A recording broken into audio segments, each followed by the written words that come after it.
Cette semaine est une semaine spéciale 8 mars où chaque jour vous retrouverez l'édito d'une des députées de la France Insoumise. Comme vous pouvez le constater, aujourd'hui c'est moi et à votre grande surprise, je vais vous parler des femmes et de la santé. Alors, de la santé parce que pour les professionnelles soignantes et les professionnelles hospitalières, bien souvent nous sommes les moins bien payés et les moins bien considérés de notre système. Vous avez certainement suivi dernièrement le système des retraites.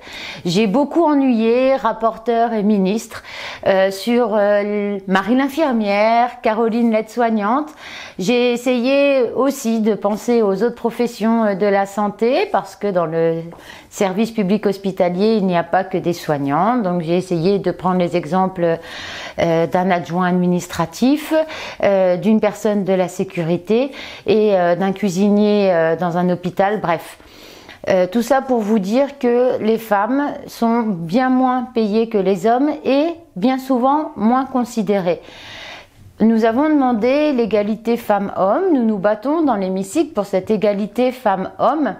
Et s'il y a un souvenir le plus marquant peut-être du mandat, c'est pendant le PLFSS, projet de loi de financement de la sécurité sociale, pour l'année 2018, il me semble, ou 2019, je ne sais plus. Il nous reparlait encore du fameux CICE, vous savez, pour créer plein d'emplois, chose qu'on sait qui ne fonctionne pas. Et j'avais porté un amendement qui me tenait vraiment à cœur et qui disait, ben voilà, si une entreprise ne joue pas le salaire égal, travail égal, elle ne touche pas le CICE. C'était un amendement de très bon sens, évidemment, je le portais. Mais c'était aussi un amendement pour l'égalité femmes-hommes, évidemment, ils l'ont rejeté. Tout ça pour dire que c'est totalement injuste, que la santé, ce n'est pas que du côté des soignants, c'est aussi quand on est patiente. Beaucoup de femmes nous racontent des histoires pénibles, très tristes, de violences lors de consultations gynécologiques. Beaucoup de gens ont entendu parler des histoires suite à l'essure. Alors l'essure, c'est la fameuse contraception qu'on vous mettez, je crois qu'on en met encore d'ailleurs, dans le bras. Qui vous fait souffrir quand on vous l'enlève, un charcutage pas possible.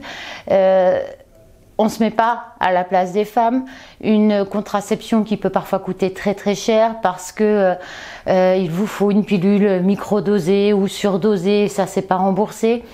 Ne parlons pas des protections périodiques, toujours pas prises en charge et qui reviennent à coûter très cher, et on se retrouve avec des femmes qui restent à domicile parce qu'elles n'ont pas les moyens de se protéger. Enfin, on a l'impression de revenir au Moyen-Âge. Tout ceci simplement pour vous dire qu'en cette semaine du 8 mars, mon message le plus important est évidemment de vous appeler à la marche du 8 mars pour revendiquer tous nos droits, toutes nos demandes, parce qu'elles sont aussi très importantes, toutes ces demandes que nous faisons, et à faire en sorte que peut-être un jour n'existe plus ce 8 mars parce que nous n'aurons plus besoin de lutter pour les droits des femmes.